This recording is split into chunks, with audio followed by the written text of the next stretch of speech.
Good morning from হানলেকে উমলিংলার base বলা যেতে পারে। আর গতকাল কিন্তু আমরা ওয়ার্ল্ডের highest motorable pass Umlingla climb করে এসেছি।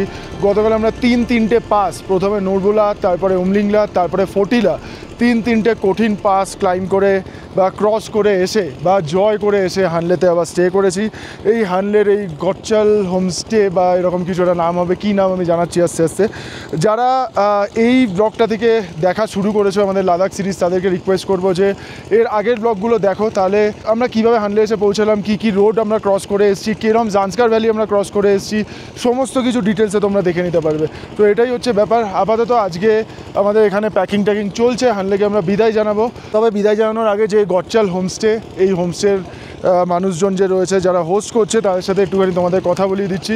খুবই সুন্দর ব্যবহার। গত তরশু দিন আমরা হানলে এসে পৌঁছেছিলাম। এর আগে একটা হোমস্টেতে ছিলাম, সেখানে ব্যবহার একদমই আমরা ভালো পাইনি। তারপরে এই হোমস্টেতে আমাদের চেঞ্জ করে আসতে হয়েছে। তো এখানে কিন্তু দারুণ ব্যবহার। 1000 টাকা করে পার পার্সন পড়েছে এখানে, তার মধ্যে ব্রেকফাস্ট আর ডিনার হচ্ছে ইনক্লুডেড। তো আমি আলাপ করিয়ে দিচ্ছি, নাম্বার দিয়ে দিচ্ছি, তোমাদের সাথে শেয়ার করে দিচ্ছি সমস্ত কিছু, যাতে তোমরা যদি এসে হানলেতে থাকতে চাও এখানে, তাহলে তোমাদের যাতে কোনো অসুবিধা না হয়। আরও একটা জিনিস ইনফর্ম করে দিই, এই হানলেতে কিন্তু সন্ধেবেলা 6টা থেকে রাত 11টা অবধি ইলেকট্রিসিটি থাকে। তারপরে কিন্তু আর সারা দিন কোনো রকম ইলেকট্রিসিটি থাকে না। সব কটা হোমস্টেতেই কিন্তু এরকমই সিচুয়েশান। তোমরা যদি আসো এখানে চার্জ দেওয়ার যদি থাকে, তাহলে এই টাইমটা একটুখানি মাথায় রেখো। তো সন্ধে 6টা থেকে রাত 11টা, তারপরে আর কোনো ইলেকট্রিসিটি নেই। আর সিম যদি বলি, এখানে এয়ারটেল পোস্টপেড চলছে, ফোন করা যাচ্ছে, কিন্তু ইন্টারনেটের অবস্থা খুব একটা ভালো না। ইন্টারনেট দিয়ে ভিডিও আপলোড করা তো হবেই না, সম্ভবই নয়। ছবি আপলোড হতেও কিন্তু অনেক সময় লাগছে। সবাই উমলিংলা ক্লাইম্ব করে আসার পরে এখন মোটামুটি গাড়িটারি লাগেজ লোড করছে গাড়িতে। এরমভাবে রেডি হচ্ছে গাড়ি। আমার গাড়ি এখানে দাঁড়িয়ে আছে, আমার গাড়িতে এখনও লাগেজ লোড হয়নি, গোছানো হয়নি ঠিক করে, লাগেজ গোছাতে হবে। ওদিকে বান্টুও মোটামুটি সেট করছে লাগেজ। এদিকে বিপ্লব চ্যাটার্জি আমাদের কর্নেল স্যার লাগেজ সেট করছে। এরকম হচ্ছে স্টে। এদিকে একটা রুম রয়েছে আমাদের, এদিকে একটা রুম রয়েছে। রুমটা একটুখানি দেখা, একটু অগোছালো হয়ে রয়েছে, বুঝতে পারছো। এই হচ্ছে রুম। এখানে একটা ডাবল বেড রয়েছে, ওখানে একটা সিঙ্গেল বেড রয়েছে, এদিকে বাথরুম রয়েছে। আর আমাদের রুম এরকম অগোছালো হয়ে পড়ে রয়েছে। ল্যাপটপ বন্ধ হয়ে রয়েছে। রাত্রিবেলা একটা ভিডিও রেন্ডার হচ্ছিল, কিন্তু হঠাৎ করে ল্যাপটপের চার্জ শেষ হয়ে গেছে। কারণ তোমাদের বললামই 11টার পরে এখানে ইলেকট্রিসিটি থাকে না। তো 11:30 পৌনে 12টা নাগাদ আমার ল্যাপটপের চার্জ শেষ হয়ে গেছে, ল্যাপটপ বন্ধ। এটা হচ্ছে কিচেন এরিয়া। এখানে আমরা একটু আগেই খাওয়া দাওয়া করেছি। খুব সুন্দর একটা ডাইনিং এরিয়াও রয়েছে তার সাথে। দিদি আর ভাইয়া আমাদের সুন্দর রান্না করে খাইছে। জুলে ভাইয়া, आपका नाम क्या है भैया? दिच्चन भैया। तो आपका एक नंबर बता दोगे कि मेरा कोई व्यूअर्स अगर इधर आने की कोशिश करता है, रुकना चाहता है, तो कौन सा नंबर पे कांटेक्ट कर सकते हैं? 8491988726। Thank you. आपका बिहेवियर बहुत अच्छा लगा हम लोगों को। Thank you so much. अगर कोई आएगा, मेरा नाम बोलेगा, मेरा नाम है वैदिक चैटर्जी, तो थोड़ा सा उनको भी देख लेना प्लिज। এখন মোটামুটি আমাদের যেটা বাকি রয়েছে সেটা হচ্ছে লাগেজ প্যাক করা, বাইকে লোড করা, আর এখান থেকে টুক করে হাওয়া হয়ে যাওয়া।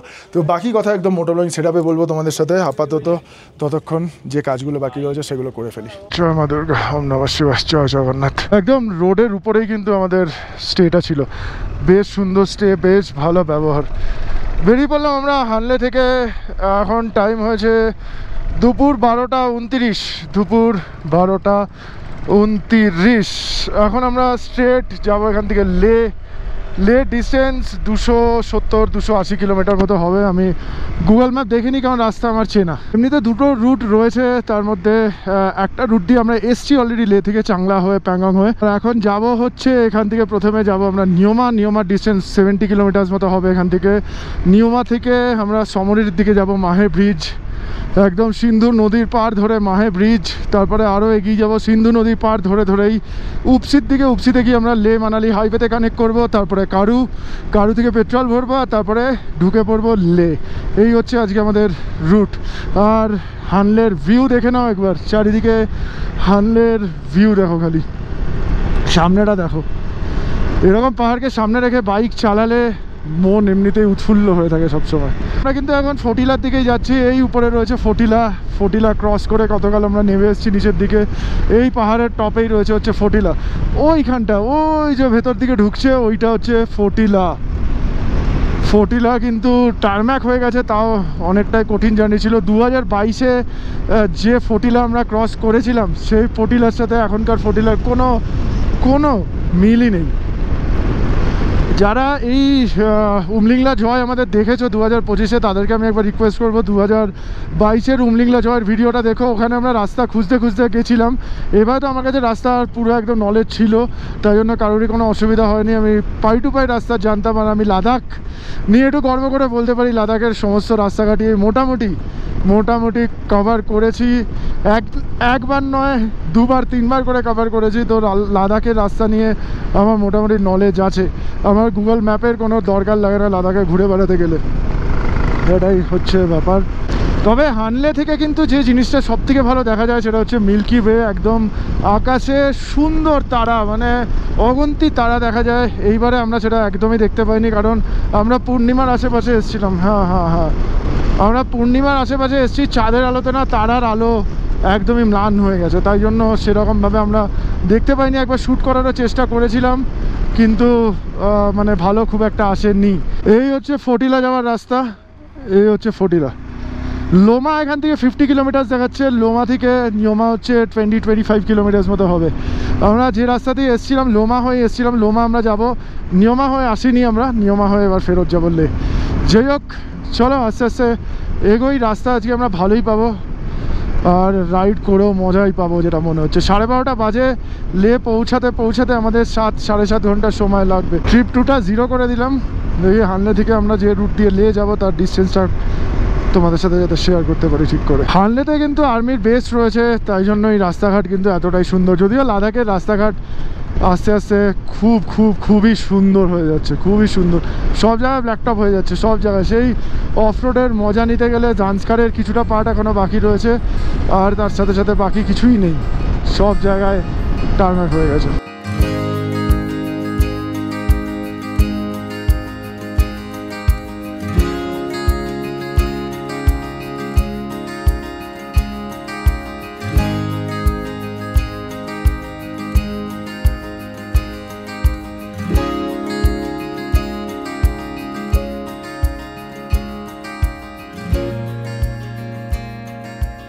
আবার টর্নেডো, আবার ঝড় উঠছে। ঘুরতে ঘুরতে বাঁদিকে চলে যাচ্ছে ঝড়টা। হ্যাঁ, ওই যে ওই জায়গাটা ঘুরছে, আবার উঠছে। বান্টু স্লো কর। এই দেখো কেন ধোঁয়ার মতো উঠছে। না, আগুন জ্বালিয়েছে নাকি বলতো ওখানটায়। এই ভাই,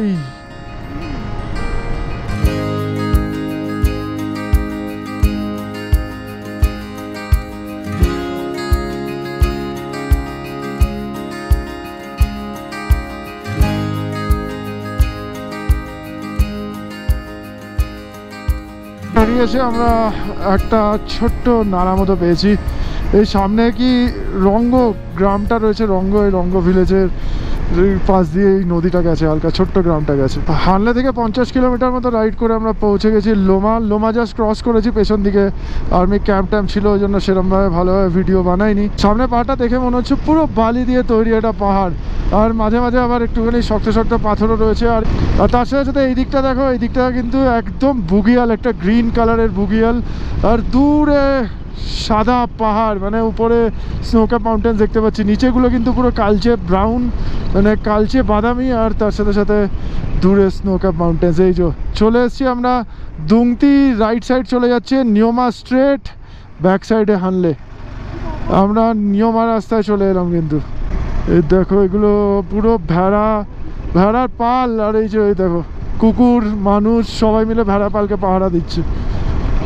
দারুণ সুন্দর। এদিকে কিন্তু ইয়াক চড়ে খাচ্ছে, এদিকে ভেড়ার পাল, এদিকে ইয়াক।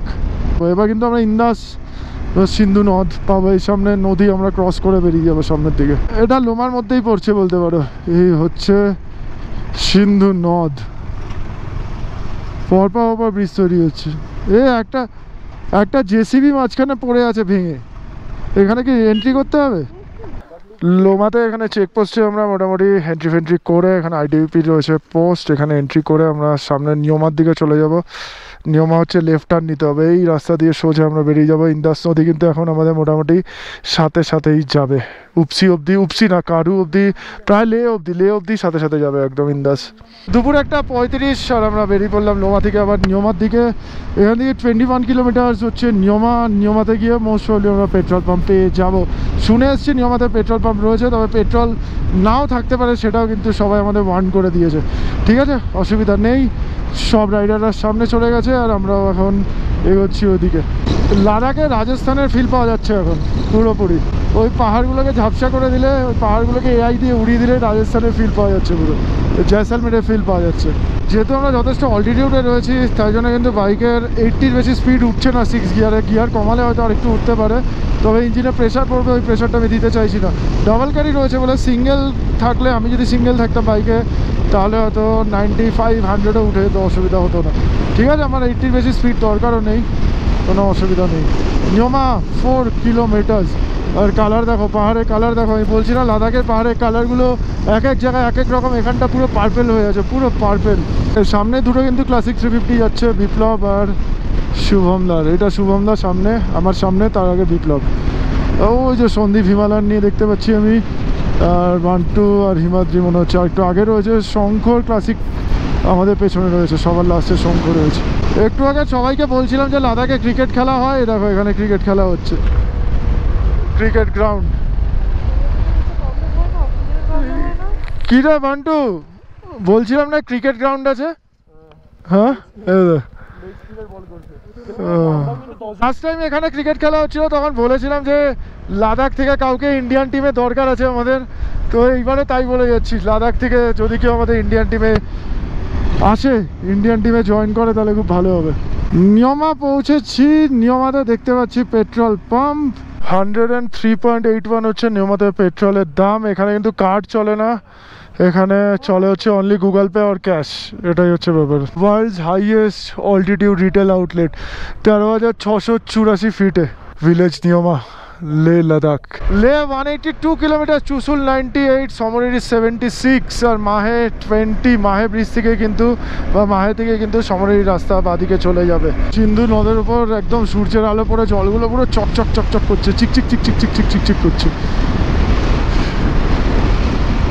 সামনে আসছে কিন্তু ট্যাঙ্ক ক্রসিং জোন। এই যে এইগুলো হচ্ছে ট্যাঙ্ক ক্রস করার জায়গা। এই যে এই রাস্তাটা এরকম করা আছে, পিচের উপরে ট্যাঙ্ক উঠলে কিন্তু রাস্তার হালাত খারাপ হয়ে যাবে। তো এইগুলো হচ্ছে ট্যাঙ্ক ক্রস করার জায়গা। আর্মি ক্যাম্প রয়েছে, আমি ওদিকে বেশি তাকাচ্ছি না, আমি বন্ধ করে দিচ্ছি।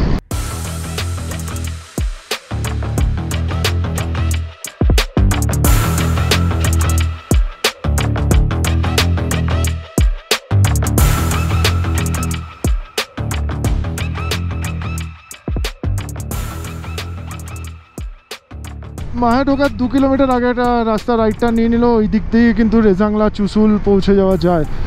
তো আমাদের তো লে যেতে হবে, তো চুসুলের দিকে যাওয়ার কোনো প্রশ্নই উঠছে না। আর এই রাস্তাটা কি ভালো হয়ে গেছে। লাস্ট টাইম যখন আমরা এই রাস্তা দিয়ে গিয়েছিলাম, তখন একদম ল্যান্ডস্লাইড জোন ছিল, সরু রাস্তা ছিল, আর রাস্তার কাজ চলছিল। রাস্তার কাজ চলার পরে যে রাস্তাটা এরম হবে, এটা আমরা এইবারে এসে জানতে পারলাম। এই যে চলে এসেছি আমরা মাহে। এই হচ্ছে মাহে ব্রিজ। যারা হানলে থেকে বেরিয়ে সমরেরি যেতে চাইছো বা লে থেকে সমরেরি যেতে চাইছো, তারা কিন্তু এই ব্রিজ ক্রস করে লেফট সাইডে গিয়ে এই রাস্তা দিয়ে যেতে পারো। এটাই হচ্ছে ব্যাপার। এখানে চেকপোস্ট রয়েছে একটা, আমি জানি না আমাদের এখানে পারমিট দেখাতে হবে কি না। মাহে ব্রিজ ক্রস করে কিছু দূর গিয়ে লেফট টার্ন নিয়ে সমরেরি লেক, আর যদি সোজা যাওয়া যায় তাহলে হচ্ছে প্রথমে পোলো কঙ্গাকলা ক্রস করতে হবে পাস, তারপরে সোকার লেক পড়বে নিচে, তারপরে আস্তে আস্তে গিয়ে রাস্তাটা উঠবে ডিব্রিংয়ে। ডিব্রিং হচ্ছে লে মানালি হাইওয়ে কানেক্টার, মানে ডিব্রিং জায়গাটা লে মানালি হাইওয়ের উপরই রয়েছে। যদি আমরা সমরেরির দিকে যেতাম, তাহলে সমরেরি থেকে বেরিয়ে পোলো কঙ্গাকলা ক্রস করে ডিব্রিংয়ে গিয়েই কানেক্ট করতাম। তারপরে ডিব্রিং থেকে রাইট সাইডে তাংলাংলা ক্রস করে লে, আর লেফট সাইডে বারালাচালা ক্রস করে মানালি। চুমাথাং এখান থেকে 20, আর উপসি হচ্ছে 107। উপসি সেই জায়গা যেখানে আমরা লে মানালি হাইওয়েতে কানেক্ট করবো।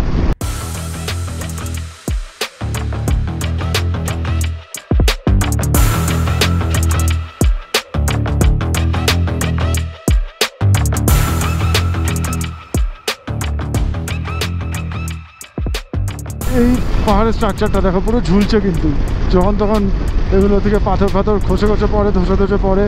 এই লাস্ট টাইম এই জায়গাটায় রাস্তা খুব খারাপ ছিল, এই জায়গাটায় কাজও হচ্ছিলো রাস্তার। এরকম জায়গা বুঝতেই পারছো, যখন তখন ল্যান্ডস্লাইড হয়ে কিন্তু রাস্তা বন্ধ হয়ে যেতে পারে। Come to চুমাথাং।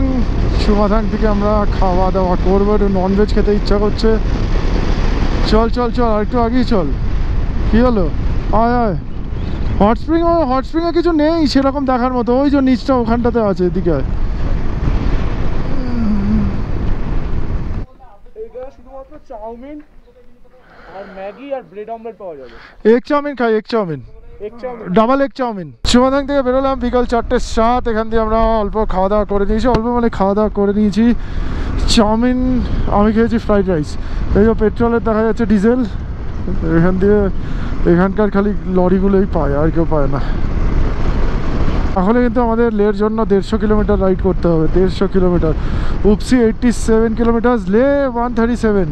সামনের গ্রামটা দেখো কীরকম গ্রিনারি রয়েছে, কীরকম সবুজ লাগছে চারিদিকে। বাদামি পাহাড়ের মাঝখানে এরকম সবুজ গ্রামগুলো দেখলেই না মনে হয় মরুদ্যানের মতো। এটা হচ্ছে কিটমাং। গ্রামের নাম হচ্ছে কিটমাং, যতদূর সম্ভব, এবার যতদূর মনে পড়ছে কিটমাং। পান্টু ফুল ফিল নিতে নিতে যাচ্ছে, স্যাডলিং করতে করতে বেরিয়ে যাচ্ছে। ফুল ফিল নিতে নিতে যাচ্ছে। রাজ রাইফেল, এখানে কিন্তু পুরো সব শহীদদের নাম বা যত ব্যাটালিয়ন রয়েছে তাদের নাম কিন্তু এখানে রয়েছে পাহাড়ের মধ্যে। সূর্য কিন্তু এই পাহাড়ের পেছন দিকে ঢুকে গেছে, আর এই জায়গাটা ছাওয়া হয়ে গেছে। ছাওয়া হওয়ার সঙ্গে সঙ্গে কিন্তু একটা ঠান্ডা হাওয়া গায়ে এসে লাগতে শুরু করে দিয়েছে।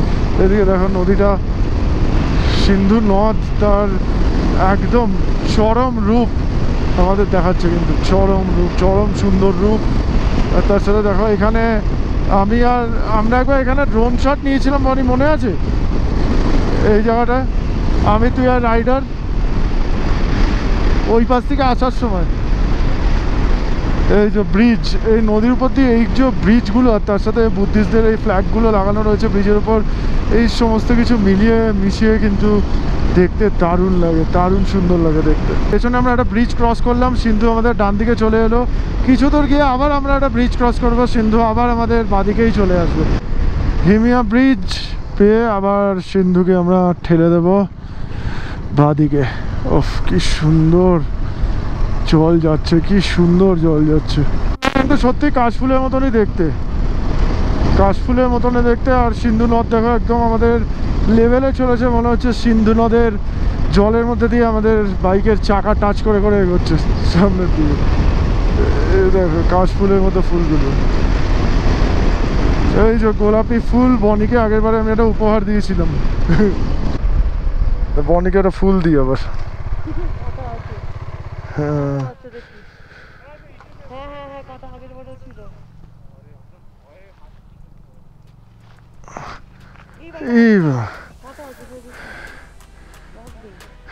এই তো এই ফুলটা কি ফুল বলে বনি? যাই বলি তুমি ধরো।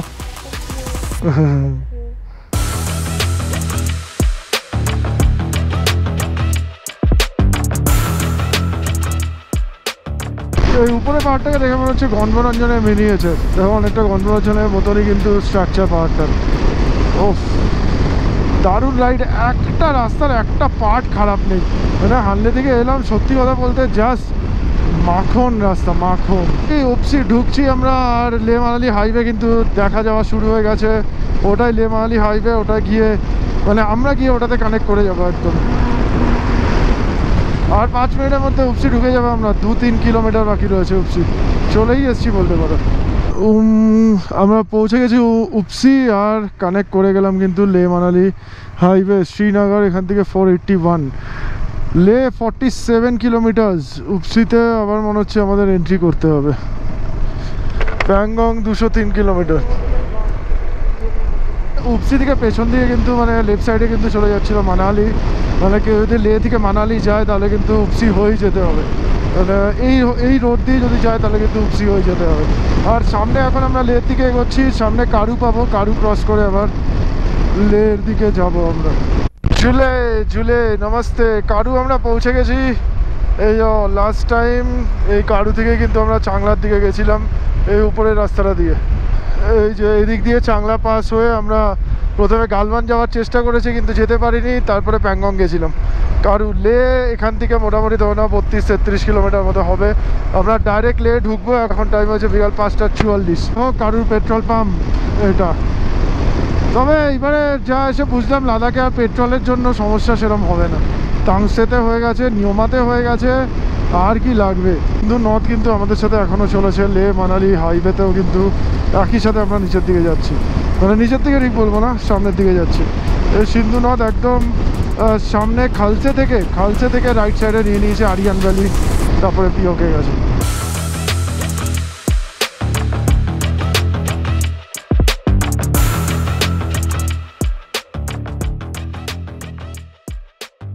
Welcome to Leh UT Ladakh, union territory Ladakh. আমরা লে কিন্তু পৌঁছে গেছি বিকাল 6:15।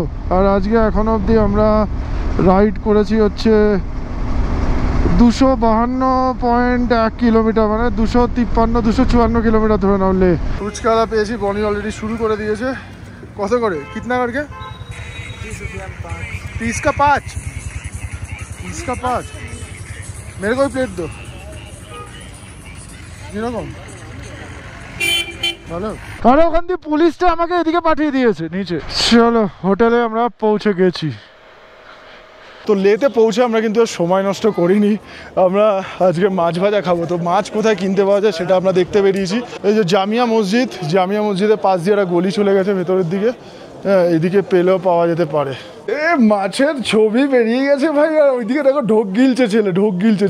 বাড়িতে মাছ করলে রাগ হয়, মাছ আর এখানে মাছ না পেয়ে পাগল হয়ে যাচ্ছে আমরা। এখানে হচ্ছে রুই আর পাঙাশ মাছ পাওয়া যায়। আমাকে খবর আছে ভাই, ইনফরমেশন আছে। এটা রুই মাছ আর এখানে রয়েছে পাঙাশ মাছ। এটা পাঙাশ নেই চাই। কি বলছিস? মাছের মাথা দিয়ে বাঁধা তুমি খাবি? দেখছো হ্যাঁ, মাছের মাথা দিয়ে নাকি বাঁধাকপি খাবে। এখানে রুই মাছের কেজি হচ্ছে 280 টাকা। আর পাঙাশ ট্যাংরা রয়েছে, পাঙাশ মাছ রয়েছে। পাঙাশ মাছের কেজি হচ্ছে 250 টাকা। আবার বেগুনিও ভাজবে বলছিল। তাই নাকি ভাই? এরকম একটা বউ থাকলে আর কি লাগে লাইফে। বনি দেখি একটুখানি মুখটা একটু দেখাও। আর মুখ দেখাতে হবে না। তিনটে মাছ নিয়েছি। এই হচ্ছে মাছ কাটা চলছে। তুমি চেয়ারে বসবে, আমরা নিচে বসে দেখবো খালি। আমি মাছ ধুয়ে দেবো, চিকেন ধুয়ে দেবে, মশলাপাতির দায়িত্ব। জামিয়া মসজিদের গলি, স্টেট ব্যাংকের পেছনের গলি। তোমরা যদি আসো লেতে আর মাছটা যদি খেতে চাও তাহলে এখানে কিন্তু এসে একবার দেখে নিতে পারো আর কি। এই হচ্ছে চিকেন। চিকেন কা কেজি কিতনা করকে ভাইয়া? চিকেনের কেজি হচ্ছে 300 করে, 290 নিচ্ছে। তো লেতে কিন্তু শুরু হয়ে গেছে সকাল সকাল আমাদের পিকনিকের তোড়জোড় করতে। এরকম ভাবে আমাদের কর্নেল হচ্ছে পেঁয়াজ কাটছে, বাড়িতে জীবনে কাটেনি। হচ্ছে ব্যাপার। বান্টু আবার বলে দিচ্ছে কিরম ভাবে পেঁয়াজগুলো কাটতে হবে, সাইজ ঠিকঠাক হচ্ছে নাকি। স্টোভ রেডি হয়ে গেছে, স্টোভ আর আমাদের গ্যাসগুলো এখন নিয়ে নেই। 3 কেজি মাংস রান্না দেখাবো আজকে। এইটুকুনি স্টোভে 3 কেজি মাংস রান্না হচ্ছে আজকে হবে। আর এদিকে শঙ্খ হচ্ছে রসুন ছুলছে আমাদের। শঙ্খ ভালো করে চলো কিন্তু। তো মোটামুটি কালকে 3 কেজি মাংস ধুয়েছে এই ছেলেটা, আমাদের সৌম্যদীপ। হ্যাঁ, আর এই যে এদিকে হিমাদ্রিও মোটামুটি 2 কেজি মাছ ধুয়েছিস নাকি? হোটেল লাইল প্যালেসের লন, ওখানে মোটামুটি সবজি টবজি কাটা চলছিল। তারপরে বাকি জিনিসটা হচ্ছে এখানে কিচেনের মধ্যে। কিচেনে ঢুকেই যেটা প্রথমে আমি দেখতে পেয়েছি সেটা হচ্ছে মাংস ম্যারিনেট করে রাখা রয়েছে 3 কেজি চিকেনের মধ্যে। আর ম্যারিনেটটা তুই করেছিস? হ্যাঁ, আমি করেছি। টক দই, আদা রসুনের পেস্ট, গোলমরিচের গুঁড়ো, নুন আর সরষের তেল দিয়ে। আর এই হচ্ছে পেঁয়াজটা ভাজি।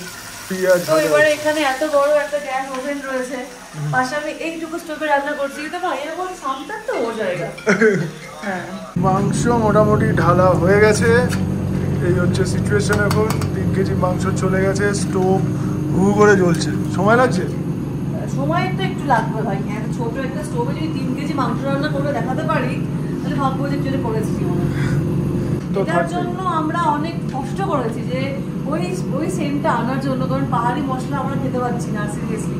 ওটার জন্য আমরা বহুত ট্রাই করেছি, আমরা পুরো মার্কেট ঘুরে আমরা মশলা খুঁজে আমরা মশলাটা দিয়ে চেষ্টা করছি। আর এইদিকে দেখো এই গ্যাসের মধ্যে এখানে হচ্ছে বড় গ্যাস। এটা আমাদের ফ্রাইড রাইস হচ্ছে। ফ্রাইড রাইসে সবজি ভাজা হয়ে গেছে ওখানে। সবজি দিয়ে ভাজা হয়ে গেছে। আর এদিকে হচ্ছে কাজু কিশমিশ ধুয়ে রাখছে সৌমদীপ, যেটা ঢালবে ফ্রাইড রাইসে। আর মাংসটা কালার এখানে এরকম লাগছে, একটু পরে যে কী লাগবে পনির ভরসা আছে, চিকেনটা দারুণ রান্না করে, কিছু করার নেই। ওটা তো এখানকার মশলা ছিল, ওই টেস্ট হয়েছে যেমন মন খারাপ হয়ে গেছে এত কষ্ট করে করার পরে। চাল এটা কালকের জন্য, বাসমতি রাইস। এই হচ্ছে আমাদের মুগের ডাল কালকের জন্য। এখানে আমাদের ফ্রাইড রাইস রেডি হয়ে গেছে, বাট দুর্ভাগ্যবশত এটা একটুখানি দলা দলার মতো হয়ে গেছে, মানে ভাতটা একটু বেশি গলে গেছে। কিছু করার নেই, কারণ আমরা চালের মাপটা বুঝতে পারিনি। আমরা একদম বাসমতি রাইস কিনে এনেছিলাম, প্রথমবার করেছি, সেই ভাতটা শক্ত, তার মধ্যে আমরা আবার চাল দিয়ে ফুটিয়ে ওই ভাতটা বসিয়ে মানে মোটামুটি একটা খিচুড়ির মতো হয়ে গেছে। বাট খেতে কিন্তু খারাপ লাগছে না, একটু গলেছে একটু। এর মধ্যে ভেজিস দেওয়া আছে, কাজু কিশমিশ, ঘি, বিরিয়ানি মশলা, মানে ফ্রাইড রাইসের মশলা সব দেওয়া আছে, দিয়ে এটা মোটামুটি এটা বানানো আছে। আর এখানে আছে একটু প্লেন রাইস, এই যে রয়েছে চিকেন, এটা পাপাকে আমি টেস্ট করতে দিয়েছি। চিকেনটা আমি এনে লাল লাল কেন ঝোলের মতো এই যে তেলটা কিসের বুঝতে পারছি না, আমি তো তেল একেবারেই অল্প দিয়েছি। এই যে মনে হচ্ছে যে চিকেন থেকে হয়তো তেল ছেড়েছে হবে। তেল আমার চিকেন কিন্তু অলমোস্ট ডান, সবাই টেস্ট করে হয়ে গেছে, শুধু আলুগুলো গলছে না। এই আলুগুলো না, লাদাখের আলু কিন্তু সহজে গলে না, এটা আমি আগের দিন সয়াবিন করতে গিয়েও দেখেছি, আমি আজকেরও দেখছি। কিন্তু আমার কিছু করার নেই, আমাকে এখনই গ্যাসটা অফ করতে হবে, একটু ঝোল লাগবে। অনেকেই আছে এখানে যারা ঝোল পছন্দ করে, আমার নিজে ঝোল লাগে একটু, তো ওই জন্য গ্যাসটাকে আমাকে অফ করে দিতে হবে কিছুক্ষণ। একটু টেস্ট করেছি, সত্যি কথা বলতে বেশ সুন্দরই খেতে হয়েছে, বেশ দারুণ খেতে হয়েছে। তবে চিকেনটা যদি একদম ফ্রেশ হতো, লাদাখে যেহেতু একটুখানি ফ্রোজেন হয়তো ছিল হয়তো, তো সেটা একটু বোঝা যাচ্ছে। বাকি দারুণ, মশলাপাতি সমস্ত কিছু মিলিয়ে দারুণ হয়েছে। সব ঠিক আছে তো বলেনি চিকেনের সাথে কোনো